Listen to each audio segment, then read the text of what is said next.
Someone asked me if I would do a video kind of explaining better and just kind of sticking to this explanation of the idea of we emerge from someplace and we return to here, this higher awareness. Kind of focus right there for a bit, that they're having a hard time understanding that.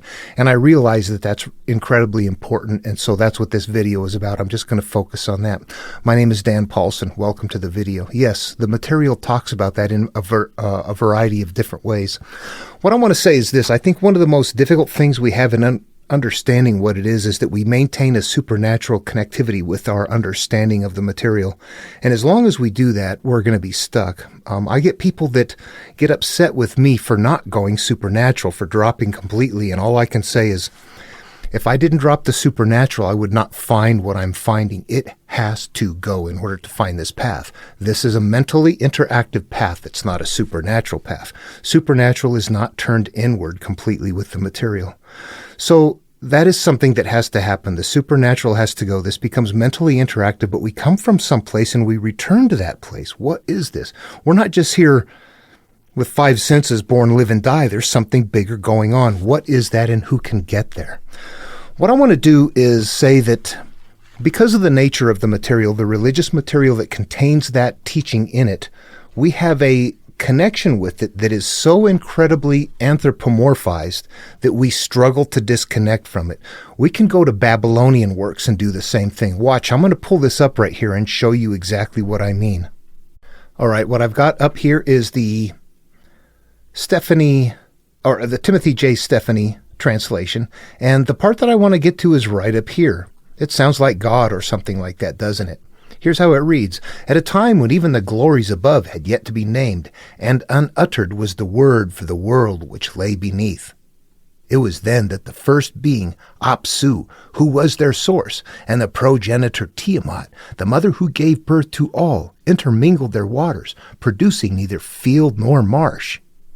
At a time when no divine beings had yet come into existence, there were no names to be spoken, and no fates pronounced. How much sense does that make to you?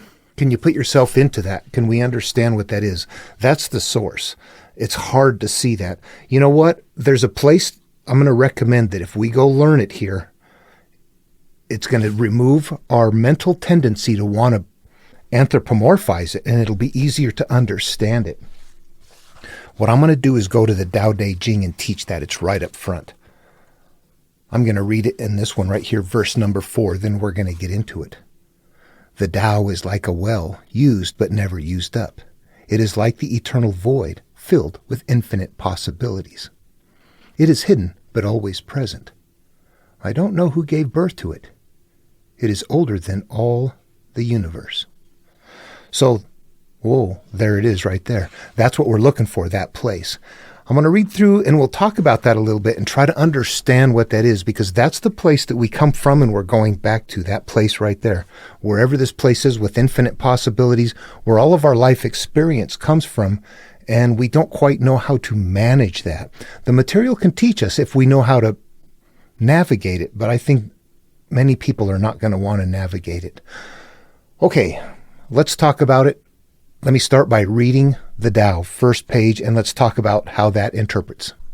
Okay, I'll start talking through it here. And everybody remember that this is going to be in common elsewhere. It's just held in different verbiage. So if you understand it here, it'll be easier to understand it someplace where it is hidden in a mythology or a religion.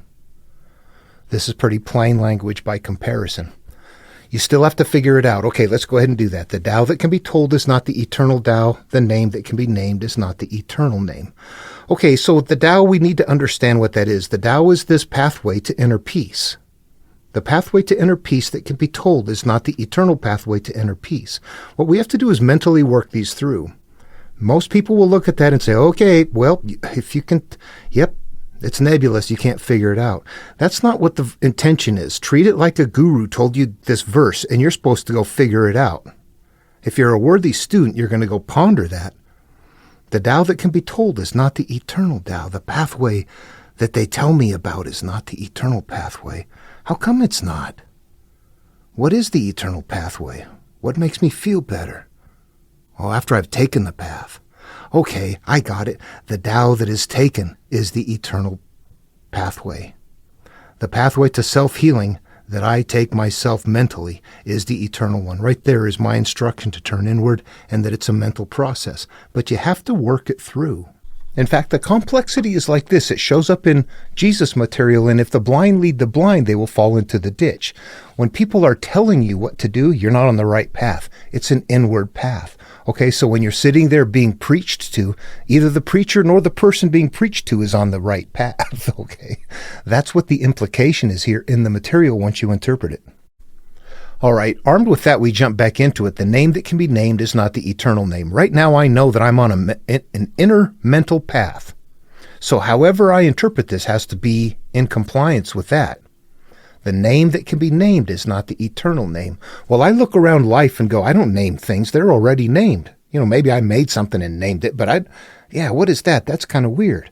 It doesn't make sense. Not if it's in the physical world. But if it's in the mental world, then you go, name is analogous for, I've decided upon something. I've had this experience and I call it this. I call it pain. I call it shame. I call it love. I call it joy. But whatever it is, it's not eternal. At that point in time, it is becoming identified. The unnameable is the eternally real. Whatever this is that we come from is just vast, nebulous. It's whatever you want it to be, which we run into next. Naming is the origin of all particular things. This is us beginning to now grow and develop. Naming is the origin of all particular things. Naming is when we start having mental experiences that we can recall. Naming is a memory with an emotion. And that's the origin of it, as far as I'm concerned, in my mental space. Free from desire, you realize the mystery. The desire is not things in the physical world. I know that now. It's mental. Is it a mental desire? It's not just that. Desire is an analogous term. It means that I'm hanging on to something. I may not want it, but I'm still hanging on to it. It's not just about what I want. It's about what I don't want. Free from hanging on to things, I realize the mystery of life. Caught in hanging on to things, I see only the manifestations, the continual manifestations of those as I live through those memories and the way that I hold them. And then it's going to tell us, yet mystery and manifestations, all of those life experiences come from the same source. The source is called darkness. Darkness within darkness, the gateway to all understanding. We turn inward to go find the place. Everybody on board? This should be fairly straightforward. All right, I'm going to review those and make a few comparisons as well. And then we'll move on to the next. I'll speed this up, get to that chapter 4 there. It's important to know how to interpret and what's going on and what I'm doing here, though. Okay, the Tao that can be told is not the eternal Tao. The Tao that is experienced is the eternal Tao. Yep, the hero's journey is a personal path. There is no other way around it. You don't sit there and somebody else walks in your mind and heals your memories for you. Nope, that does not work. The path that is personally experienced is the eternal path. This implies it's a mental process existing within the collection of one's own memories and emotions. Only you can take your path. It's in your mind. The name that can be named is not the eternal name. Leaving experiences unjudged. Judge not, lest you be judged. We're going to anyway. We're going to live life and we're going to judge our experiences. We don't know any different. The unnameable is the eternally real. Being void is what we wish to live through. Poor in spirit is what we seek. Buddha's emptiness. Naming is the origin of all particular things. My experiences become a continual part of me in the manner I hold them. In the beginning was the Word, and the Word became flesh. Yeah, I decided this, and that's what happens now. We live through our agreements. Remember that from Don Miguel Ruiz? The agreements. The 4 agreements. Free from desire, you realize the mystery. Yeah, free from judged experiences, you live free of them in life. Pure in spirit. I live in the kingdom of God. If a man speaks or acts with pure thought, happiness follows him like a shadow that never leaves. The Buddha. Caught in desire, you see only the manifestations. Your life experiences will revolve around your emotional state of the memories. For the judgment with which you judge others will be likewise judged to you. If a man speaks or acts with an evil thought, pain follows him like a wheel follows the foot of the ox that draws the carriage, the Buddha. These are all comparative verses. Yet mystery and manifestation come from the same source. It's called darkness. Everything we have named with emotion, both good and bad, continues to emerge from us, getting power from some place we do not consciously supply. Everything we have judged continues to get fuel from there. I will bless those who bless you and curse those who curse you. Yeah, it doesn't matter. You don't like that stuff. It happened long ago. Why does it keep triggering up in my mind? Where does the power for it come from? The power for it is there, and it's going to be supplied every time it gets triggered. We have to get rid of the memories or change the state of the memory. That's it. Darkness refers to our mind, and the gateway is to enter in, but we have a place within a place. We can all turn to our memories, that is darkness, but we have memories we keep hidden, that is darkness within darkness. Moreover, there is a place beyond that we get to where we are outside of the memories themselves, and that's the higher awareness. That's getting out to that location there. Okay, let's move right on then to 2 and 3 very quickly, and then get to 4, and then we'll go back and look at the religious material and see how it is the same thing. It just is carried in a way that it's a little bit more difficult to unwrap ourselves from it. All right, this time I'm going to read the verse and interpret as we go, just to speed things up. When people see some things as beautiful, other things become ugly. And as our pure younger self, we did not judge and therefore did not become products of our inner divisions. Once we see specific beauty, we can only see it in contrast to something we've made ugly in our mind's eye. This is only one way of creating names for all particular things in our individual life. When people see some things as good, other things become bad. It's the same as above. We are becoming divided. Remus and Romulus, Cain and Abel. When we like something, we must dislike something else. This is normal for survival, but we are applying it to people and life that we judge poorly. Then we become mentally divided products of these judgments. This is a normal course, but we need to know it to extract ourselves from it. Some of it is okay. I don't like liver, but that doesn't hurt my course in life. Hating people or something like that and judging things wrongly, that will work against me. Being and non-being create each other. There's always going to be two sides, and we need to be able to walk in the other's shoes to avoid the trappings of planting a harsh judgment to plant in the rest of the garden, or being and non-being create each other. There's two sides to everything. Difficult and easy support each other. Long and short define each other. High and low depend on each other. We're looking at balance. Before and after follow each other. Cause and effect and balance. Therefore, the master acts without doing anything and teaches without saying. Things arise and the master lets them come. Things disappear and the master lets them go. The master has but doesn't possess. Acts but doesn't expect. When the master's work is done, the master forgets it. That's why it lasts forever. Okay, so it sounds like there's work to do, but once it's done, it lasts forever. What is that then? What is the master? And why would you just forget about things? Because we're living in a flow. And whatever your life is based on the things that we've named. If you want your life to be okay, you don't just stop from where you are and try to grab things that you want. What you do is understand that you're in a flow. You go through the process here and understand that I'm a product of what I like, what I don't like, my balances, all of my judgments that I have, that I've got this quality about me now. And when my work is done, that means I've let go of all of those judgments and things. And now I don't have to do anything more because life just naturally flows properly. I don't have to focus on making it work. Now it works by resolving the things that were keeping me from, they were pulling me off course. And I'm pulling them with me, not really aware of it. This is what this is teaching us. Life will go good. Your flow in the Tao is going to go good when you let go. All right, number 3. If you overesteem great men, people become powerless. If you overvalue possessions, people begin to steal. Therefore, the master leads by emptying people's minds. I'm going to stop right here and point something out because we just observed a technique that you're going to see elsewhere. The first 2 lines there, what was it? If you overesteem great men, people become powerless. If you try to play that out mentally, it's a mental process. Great men. What are the great men up here that you overesteem? You can overesteem, are they great? If they're qualities that you don't like, why would you call them great? People become powerless. Who are the people that become powerless? I guess I could be not able to manage my own life. If you overvalue possessions, people begin to... There's a point you look at that and go, this doesn't play out in the psyche. This is about the physical world. The next verse, the master leads by emptying people's minds and filling their cores. Right there it transitioned from outward looking to inward looking. You're going to see that in a few places where you read it and you're trying, if you don't interpret it, you won't know that. If you interpret it, you'll go, that thing doesn't work. The rest of it does, but that one doesn't work in the mind. That's about the physical world. The next one works. That one's about my mind. Oh, that's transitioning from outward looking to inward looking. You would see it in Jesus material too. If you went to go, I'll just paraphrase here. You know, I'm sure you know where at some point somebody asks him about his disciples and washing their hands. You know, the Pharisees and the scribes, or that, you know, whoever their disciples wash their hands. How come yours don't, or something like that? And he launches right off into this thing about a wedding chamber and the bride and the bridegroom and the wine and the wineskins and things like that. And you go, he didn't answer the question. That was one of those where they asked him a physical question and it transitions right to a mental understanding. Those are clues. Turn from outward looking to inward looking.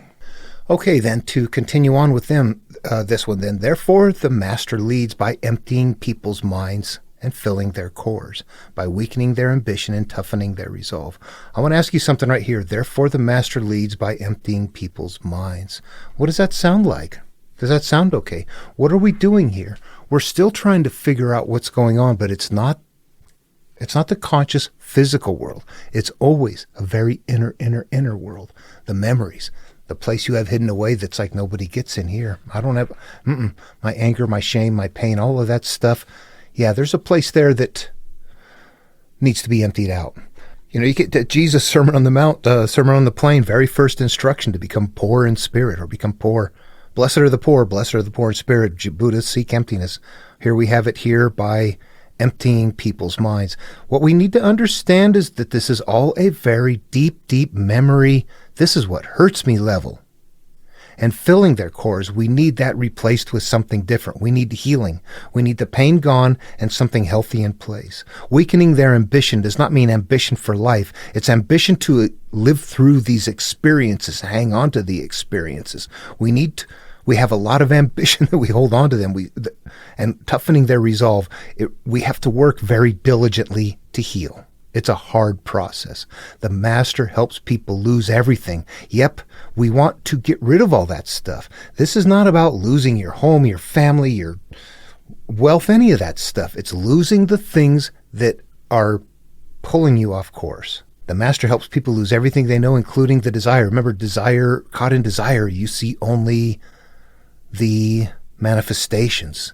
So you want to get rid of those. So those are the things you've named, and creates confusion in those that think they know. Yeah, I don't ever try to create confusion. I think that some people just go, you're not supposed to do that. Anyway, practice not doing and everything will fall into place. When you get to the point where you've got the stuff resolved, once again, there you go. Life is going to automatically work okay. Unlike the DVD, The Secret, that tells you that stuff's called so what? Just think about what you want. This stuff is saying, you take care of this stuff and what you want just happens automatically. You just have to replace one with the other. But you don't put them both in place. That's a division. All right, on to 4. The reason we're here. The Tao is like a well. This is where we come from. This is all where everything comes from. The Tao is like a well. The entire life, all existence is from here, used but never used up. It is like the eternal void, filled with infinite possibilities. It is hidden, but always present. I don't know who gave birth to it. It is older than all existence. All right, if anybody wants to know, I changed that last word from his translation from God to all. It is older than God is what he had. That would anthropomorphize again. God is, I've got a number of translations. He's the only one that uses God. God should not be used. The Taoists are not talking about God. So that comes out of the translation. It's older than all existence. Okay, so that's it right there. Everything emerges from there. So when we get into the Tao Te Ching and everything is emerging from there, the waters, whatever it is that gave birth to everything, it emerges from there. All right, let's look at it again. It's like a well. It's never, that's constantly always there. It's filled with infinite possibilities. However we use it, it doesn't matter. Everything, it gives birth to both good and bad, right? That's what we learned in the first one. It is hidden but always present. So we're not aware of it being there, but we are constantly in it. You're never out of it. We flow in that. We feel, we sense, we experience sixth sense sensations and experiences through there. Something is there. It's hidden, but it's always present. I don't know who gave birth to it. It's older than all existence. It's there. We're from it. Okay. Do you see that? Do you understand then? If we remove the supernatural element component and treat this right here as something that's mentally interactive, we come up with something that is steps that tells me how I came about and how I can heal, what I'm hanging on to. And you know what? Your life is, if it sucks, here's why. And if you want to fix it, here's what you do. Sorry, that's what there is. It sucks, doesn't it? But if you want to fix it, this is what you must do. That's pretty much what it comes down to. So if we were to go back now to the Enuma Elish, to start there. All right, back to the Enuma Elish, right in the beginning, at a time when even the glories above had yet to be named. This is about us, our life experiences. You don't have anything named in your head. Those are the glories up above. I'm not a happy kid yet. And unuttered was the word for the world which lay beneath. I am born, but I have no conscious capacity to comprehend that. It was then that the first being Apsu, who was their source, and the progenitor Tiamat, the mother who gave birth to all, intermingled their waters, producing neither field nor marsh. So that is us beginning to, we're born, but we are not yet mentally self-aware. At a time when no divine beings had yet come into existence. Divine beings are our inner qualities, the characteristics, the things that we're going to act out through. There were no names to be spoken and no fates pronounced. If we were to look at that in the Enuma Elish, there's that point where it said, free from desire, you realize the mystery. That's it right there. There were no names to be spoken and no fates pronounced. So, and then naming was the origin of all particular things. What happened next? What happens here? Oh, the gods were given birth, Lamu and Lahamu. That's ourselves starting to come online. You see the sequence in here if you know how to read it.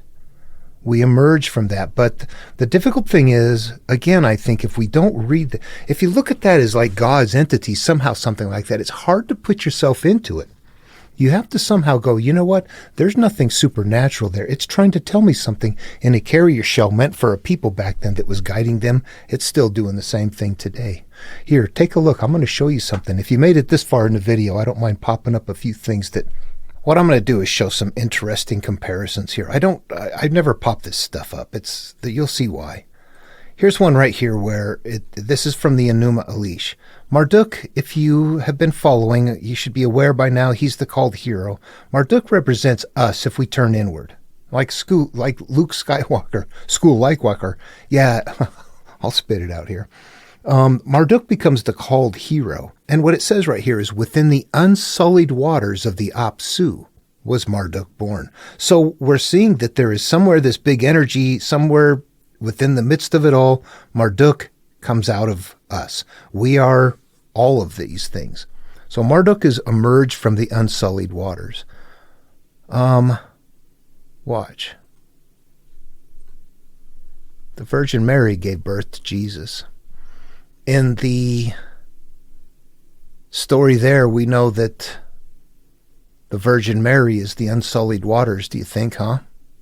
And Jesus is the called hero.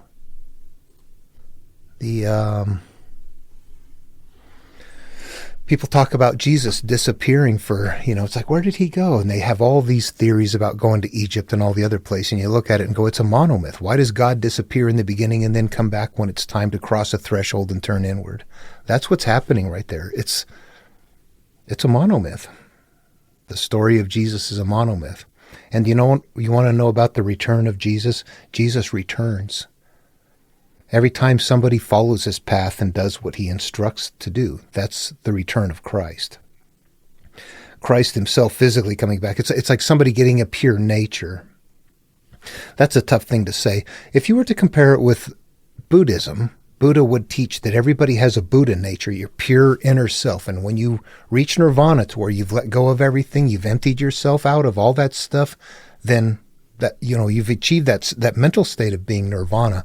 But that is back to your Buddha nature. You're living through, I would call it living through your higher awareness, living through the disconnection from your emotions.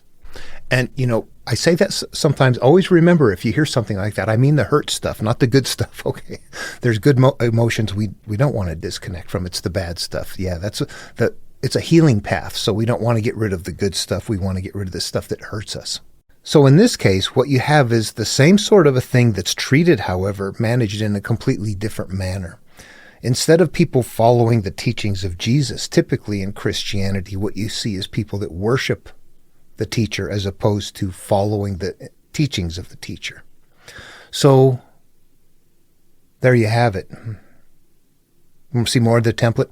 Jesus was called as the only Son of God, had supernatural powers, traveled with hand-picked disciples, and instructs to seek the kingdom of heaven within. King Arthur was called as the only one who could extract Excalibur, had Merlin for supernatural powers, traveled with hand-selected knights, and seeks the Holy Grail. There's a template there. They don't sound the same on the outer surface, but if you look at them, you'll see sequencing patterns going along there. Moses crossing the Red Sea, and then 40 years into the desert. Jesus crossing the baptismal, and then 40 days into the wilderness. Those are the common elements that you look at and go, okay, there's patterns that are happening in there. People may not read it if they don't interpret it, but if you do, you see the patterns and you see what is there. Anyway, okay, I hope that helps. Now, I guess the only other thing would be to always constantly maintain the idea that you have to focus on that higher awareness. Again, it seems like it reaches out to you, almost like it has a mind of its own, doesn't it? If you're waking up and that tossing and turning is happening, it's like trying to tell you, hey, you got to go to sleep. That's not your consciousness doing that. It's something out here that's telling you. And what you need to do when that's happening is, instead of dismissing it and slipping back into things, you have to engage with that and say, I'm going to sit with this. I'm going to be up for an hour or two, can't sleep. So instead of frazzling that other stuff, I'm going to sit here and focus on, I'm going to keep shifting. It'll take a while. Eventually you'll get to the point where you can stay more connected with the higher awareness, that higher awareness that is kind of step back from things. The healing has to take place in order for you to not get sucked back into it. But at least be aware of the fact that that higher awareness is there, and that if you don't employ that, you're going to struggle trying to get through things. If you realize that's there and you employ it, it'll be like, oh, boy, there's a bigger part of it. This is who I really am. Those are my memories. You stop living through them and you stop giving them so much power that they have control. Those are the gods that are in control. The raucous gods that are crazy and Andaruna that need to be destroyed. That's it right there. That's life experiences. Okay, I hope that answered or responded well enough to that higher thing. As you get into biblical creation, it's the same thing. God and all of that, everything comes from there. It's coming from the same place. But we have so much, it's just mental biases. We're so caught up in things. I mean, we can see it, we know it.